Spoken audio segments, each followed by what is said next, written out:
മീൻകറികൾ നമ്മൾ പലതരത്തിലുള്ളത് ചെയ്തിട്ടുണ്ടല്ലേ. എന്നാൽ ഇതുപോലൊരു മീൻകറി നിങ്ങൾ ട്രൈ ചെയ്തിട്ടില്ലെങ്കിൽ ഒരു തവണയെങ്കിലും ഉണ്ടാക്കി നോക്കണം കേട്ടോ. മീൻ ഇത് നിങ്ങളുടെ ഫേവറേറ്റ് ആയിട്ട് മാറും. അപ്പോൾ നമുക്ക് എങ്ങനെയാണ് ഈ മീൻകറി ഉണ്ടാക്കുന്നതെന്നുള്ളത് നോക്കാം. അപ്പോൾ ഞാനിവിടെ 1/2 കിലോ അയല വെച്ചിട്ടാണ് കേട്ടോ ഇത് ചെയ്യുന്നത്. മീൻ നല്ലപോലെ കഴുകി വൃത്തിയാക്കി കട്ട് ചെയ്ത് മാറ്റി വെച്ചിട്ടുണ്ട്. ഇനി ഒരു മൺപാത്രം ചൂടാക്കി അതിലേക്ക് 2 ടേബിൾ സ്പൂൺ വെളിച്ചെണ്ണ ചേർത്ത് കൊടുക്കാം. വെളിച്ചെണ്ണ ചൂടായി വരുമ്പോൾ 15 അല്ലി ചുവന്നുള്ളി, 8 അല്ലി വെളുത്തുള്ളി, ചെറിയൊരു കഷ്ണം ഇഞ്ചി അത് ചേർത്ത് ജസ്റ്റ് ഒന്ന് കളർ മാറി വരുന്ന സമയത്ത് ഇതിലേക്ക് മീഡിയം സൈസിലുള്ള 2 തക്കാളി അരിഞ്ഞത് കൂടെ ചേർക്കാം. ഇനി തക്കാളി ഒന്ന് സോഫ്റ്റായിട്ട് വരുന്നവരെ നമുക്കിതൊന്ന് മൂടി വെച്ച് കൊടുക്കാം. നിങ്ങൾക്ക് ചുവന്നുള്ളിക്ക് പകരം സവാള വേണമെങ്കിൽ എടുക്കാം. ഈ ഒരു സമയത്ത് ചുവന്നുള്ളിയാണ് കൂടുതൽ ടേസ്റ്റ് ഉണ്ടാവുക. ഏകദേശം ഒരു 1.5 മിനിറ്റോളം മൂടി വെച്ച് ഞാനത് തുറന്നിട്ടുണ്ട്. ഇനി ഇതിലേക്ക് നമുക്ക് മസാലപ്പൊടികൾ ചേർക്കാം. അതിന് മുമ്പ് ഒരു തണ്ട് കറിവേപ്പില ചേർത്തിട്ടുണ്ട് കേട്ടോ. ഈ ഒരു സമയത്ത് ഒരുപാട് കറിവേപ്പില ചേർക്കണ്ട. കറിവേപ്പില വേണമെങ്കിൽ നമുക്ക് ലാസ്റ്റ് ചേർത്ത് കൊടുക്കാം. ഇനി ഇതിലേക്ക് 1/2 ടീസ്പൂൺ മഞ്ഞൾപ്പൊടി ചേർക്കാം. 1 ടീസ്പൂൺ കശ്മീരി മുളക് പൊടിയും 1 ടീസ്പൂൺ നോർമൽ മുളക് പൊടിയാണ് ചേർത്തിട്ടുള്ളത്. നമ്മുടെ കറിക്ക് നല്ലൊരു കളറിന് വേണ്ടിയിട്ടാണ് കേട്ടോ കശ്മീരി മുളക് പൊടി ചേർത്തിട്ടുള്ളത്. പിന്നെ ഇതിലേക്കൊരു 1/4 ടീസ്പൂൺ ഉലുവാപ്പൊടി ചേർത്ത് കൊടുക്കാം. 2 ടീസ്പൂൺ മല്ലിപ്പൊടി ചേർക്കാം. 1/4 ടീസ്പൂൺ പെരുംജീരകത്തിൻ്റെ പൊടി കൂടെ ചേർത്ത് കൊടുക്കാം. ഞങ്ങളുടെ ഈ ഒരു മലപ്പുറം ഭാഗത്ത് മീൻകറി ഉണ്ടാക്കുമ്പോൾ പെരുംജീരകം പൊടിയോ അല്ലെങ്കിൽ എണ്ണയിൽ പെരുംജീരകം മൂപ്പിക്കുക ചെയ്യും കേട്ടോ. ഈ ഒരു തെക്കൻ ഭാഗത്തുള്ളവർക്കൊക്കെ അതൊരു പ്രശ്നമായിട്ട് മുമ്പ് പറഞ്ഞിട്ടുണ്ടായിരുന്നു കമൻറ്റ് ബോക്സിൽ. നിങ്ങൾക്ക് താല്പര്യമില്ലെങ്കിൽ നിങ്ങൾ ചേർക്കണ്ട. പൊടികൾ നല്ലപോലെ ഒന്ന് മൂത്ത് വരുന്ന സമയത്ത് ഇതിലേക്ക് 1 കപ്പ് തേങ്ങ ചിരവിയത് ചേർക്കാം. ഫ്ലെയിം ഒന്ന് ഓഫ് ചെയ്തിട്ടാണ് കേട്ടോ തേങ്ങ ചിരവിയത് ചേർക്കുന്നത്. നമ്മളിത് വറുത്തെടുക്കാനുള്ളതല്ല, ജസ്റ്റ് ഒന്ന് മിക്സ് ചെയ്തെടുക്കാമെന്ന് മാത്രം. ഈ ഒരു ചട്ടിയുടെ ചൂടിൽ ഒന്നങ്ങോട്ട് മിക്സ് ചെയ്തെടുക്കാം. ഫ്ലെയിം ഓഫ് ചെയ്തിട്ടുണ്ട്. ഇനി ഇത് തണുക്കാനായിട്ട് മാറ്റി വെക്കാം. തണുത്തതിന് ശേഷം നമുക്കിത് അരച്ചെടുക്കാം. പിന്നെ മുടമ്പുളി, ഇരുമ്പുളി ഒക്കെ ചേർക്കാറുണ്ട്. അതിനോടൊന്നും വിരോധമൊന്നുമില്ല. പക്ഷെ കൂടുതലായിട്ടും വാളൻപുളിയാണ് ചേർക്കുക. അപ്പോൾ ഇതായി ചട്ടിയിലേക്ക് കുറച്ച് വെള്ളം ഒഴിച്ചിട്ട് ആ വെള്ളം തന്നെ ചേർത്തിട്ട് ഇത് നല്ല മഷി പോലെ അരച്ചെടുക്കുകയാണ് കേട്ടോ.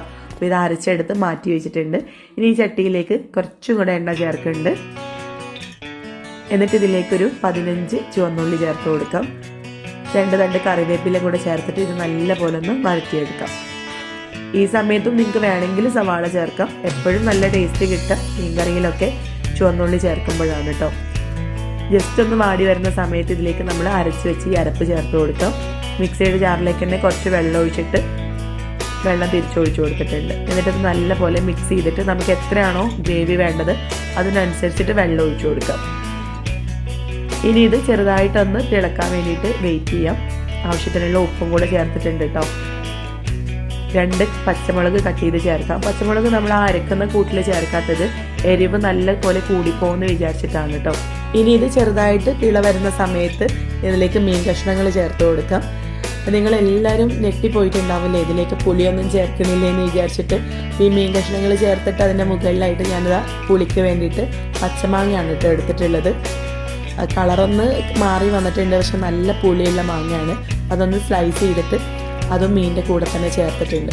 ഇനി ഇതൊന്ന് മുങ്ങിക്കിടക്കുന്ന രീതിയിൽ മാറ്റിയിട്ട് നമുക്കിതൊന്ന് മൂടി വെച്ച് നല്ല പോലെ ഒന്ന് വേവിച്ചെടുക്കാം. ഇടയ്ക്കിടയ്ക്ക് തുറന്ന് ഇളക്കണ്ട കേട്ടോ, മീനൊക്കെ പൊടിഞ്ഞു പോവും.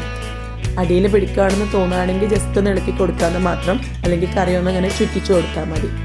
അപ്പോൾ മുകളിലായിട്ട് ഇതാ കുറച്ചും കൂടെ കറിവേപ്പില ഇട്ടിട്ടുണ്ട്. പച്ച വെളിച്ചെണ്ണ കൂടെ ഒഴിച്ചിട്ടുണ്ട്.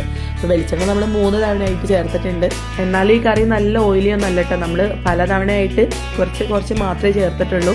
ഈ പച്ച വെളിച്ചെണ്ണ ഒരിക്കലും മിസ്സാക്കാതിരിക്കുകയാണ് നല്ലത്. നല്ല ടേസ്റ്റാണ് കേട്ടോ ലാസ്റ്റ് ആ പച്ച വെളിച്ചെണ്ണ കൂടെ ചേർത്താൽ. അപ്പോൾ ഇതാ നമ്മുടെ കറിയുടെ റെഡി ആയിട്ടുണ്ട്. ഈ കറിയിലുള്ള ആ ഒരു മാങ്ങാ കഷ്ണങ്ങളൊക്കെ വെക്കാൻ തന്നെ അടിപൊളിയാണ് കേട്ടോ. നിങ്ങൾ ഇതുവരെ ഇതുപോലൊരു കറി ട്രൈ ചെയ്തിട്ടില്ലെങ്കിൽ എന്തായാലും ട്രൈ ചെയ്ത് നോക്കണം. നിങ്ങൾക്ക് നല്ലപോലെ ഇഷ്ടമാവും കേട്ടോ.